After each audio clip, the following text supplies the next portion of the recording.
আসসালামু আলাইকুম প্রিয় দর্শক, চলে আসলাম আজকে এই মুহূর্তে খুবই গুরুত্বপূর্ণ একটি আবহাওয়ার খবর নিয়ে।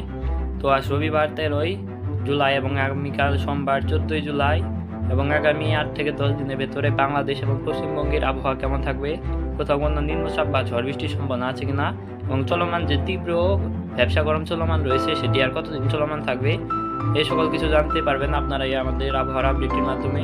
তো প্রতিদিন নিয়মিত আবহাওয়ার খবর পেতে আমাদের চ্যানেলটি সাবস্ক্রাইব করে রাখুন। তো চলুন বেশি কথা না বাড়িয়ে আমাদের আপডেটটি শুরু করি। তো আমরা বর্তমানে বায়ুর মোডে আছি, আমাদের এখন সরাসরি তাপমাত্রা মোডে নিয়ে যায় আপনাদেরকে। আজ কোথায় কত ডিগ্রি তাপমাত্রা থাকতে পারে। তো আজ দেখা যাচ্ছে তাপমাত্রা থাকতে পারে দুপুরের দিকে বাংলাদেশের অধিকাংশ যে অঞ্চলে এবং পশ্চিমবঙ্গের অধিকাংশ অঞ্চলে 31 থেকে 32 এবং বাংলাদেশে 29 থেকে 31 ডিগ্রির ভেতরে থাকতে পারে তাপমাত্রা। এবং তাপমাত্রা বেশি না থাকলেও ব্যবসা গরমের কারণে আর্দ্রতার কারণে বাতাসের তাপমাত্রাটি বেশি অনুভূত হচ্ছে। দেখা যাচ্ছে রংপুরে 31, কালায় 30, ময়মনসিংহে 28, সিলেটে 33, ঢাকাতে 31, কুমিল্লাতে 31, চট্টগ্রামে 28, মহেশখালীতে 28 ডিগ্রি তাপমাত্রা থাকতে পারে, খুলনাতে 28, বরিশালে 29 এবং সমুদ্র অঞ্চলে 27 ডিগ্রি তাপমাত্রা থাকতে পারে। এবং ভারতের কলকাতার দিকে 31, খড়গপুরে 31, জামশেদপুর, ধানবাগের দিকে 32, দোহারের দিকে 28 ডিগ্রি তাপমাত্রা থাকতে পারে। এবং আমাদের আবহাওয়ার তাপমাত্রা মোটটি আগামীকাল নিয়ে যায়। আগামীকাল কীরকম থাকতে পারে তাপমাত্রা, তো দেখা যাচ্ছে আগামীকালও তাপমাত্রা প্রায় একই রকম থাকতে পারে, 31, 30 থেকে 28 এবং ভারতের ধানবাগের দিকে কিছুটা কমতে পারে। সে সময় ভারতের ধানবাগে 27 ডিগ্রি, কলকাতায় 29-30 ডিগ্রি তাপমাত্রা থাকতে পারে, রৌকারা করবাতে 31, ভুবনেশ্বরের দিকে থাকতে পারে, বিশ্বনাথ নাম ভুবনেশ্বর 31 থেকে 33 ডিগ্রি তাপমাত্রা থাকতে পারে। তো আমরা চলে যাব সরাসরি বৃষ্টিবাহী মোডে। বৃষ্টিবাহী মোড অনুযায়ী কোথাও বৃষ্টিপাতের সম্ভাবনা আছে কিনা আজ এবং আগামী 5 থেকে 6 দিনের ভেতরে। তো দেখা যাচ্ছে আজ রবিবার দুপুর বা বিকালের দিকে বাংলাদেশের অধিকাংশ অঞ্চলে তীব্র ঝড় বৃষ্টি বয়ে যেতে পারে।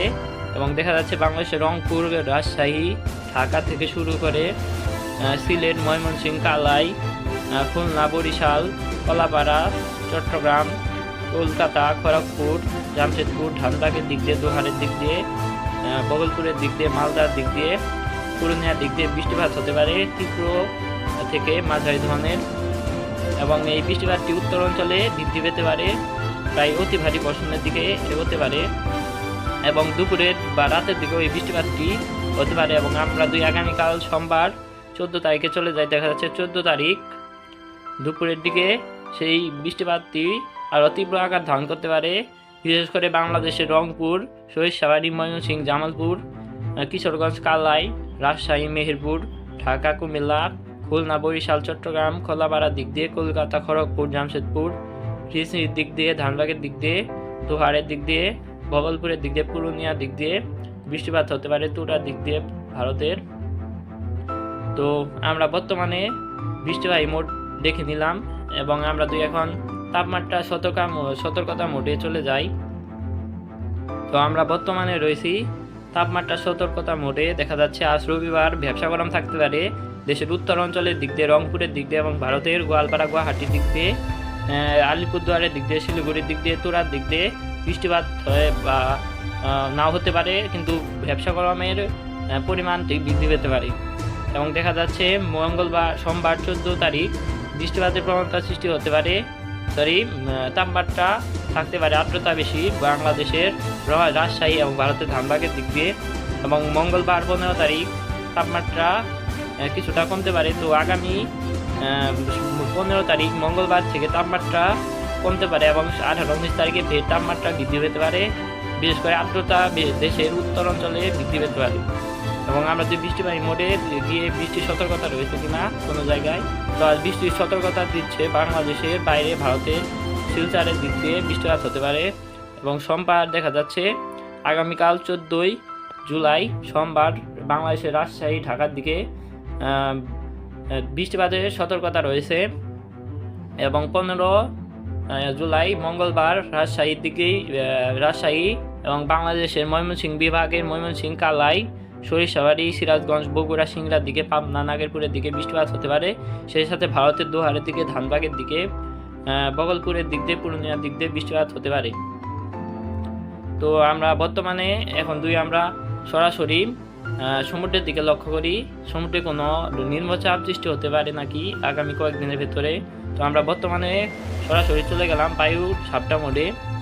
তো বায়ুর ঝাপটা মোডে গিয়ে দেখা যাচ্ছে বাংলাদেশের বঙ্গোপসাগরে আর্দ্রতার জন্য একটি ঘূর্ণাবর্ত সৃষ্টি হয়েছে, যা বাংলাদেশের উপর অতিক্রম করছে এবং এটির 15 তারিখ থেকে বৃষ্টিপাত চলমান করতে পারে এইটির কারণে। এবং দেখা যাচ্ছে কোনো ঘূর্ণিঝড় বা নিম্নচাপ তার পরবর্তীতে সৃষ্টি হওয়ার কোনো সম্ভাবনা দেখা যাচ্ছে না। এবং দেখা যাচ্ছে 21 তারিখের দিকে একটি নিম্নচাপ সৃষ্টি হওয়ার সম্ভাবনা রয়েছে, কিন্তু এটা আগামী আপডেটে পরিবর্তন হতে পারে। এবং দেখা যাচ্ছে একটি ঘূর্ণাবর্ত সৃষ্টি হয়ে গেছে 24-25 জুলাইয়ের দিক দিয়ে, এবং এটি একটি শক্তিশালী ঘূর্ণাবর্ত বা ঘূর্ণিঝড়েও রূপ নিতে পারে। তো এর ফলে তীব্র বজ্রপাত বা তীব্র বৃষ্টি হতে পারে। আমরা আপনাদেরকে বৃষ্টিবাহী মোড়ে দিয়ে দেখিয়ে দিই, দেখা যাচ্ছে এর ফলে একটি পাক বর্ষার মৌসুম সৃষ্টি হতে পারে। তো পরবর্তী আপডেটে আরও এইগুলো জানতে পারবেন। তো প্রতিদিন নিয়মিত আবহাওয়ার খবর পেতে আমাদের চ্যানেলটি সাবস্ক্রাইব করে রাখুন। ধন্যবাদ।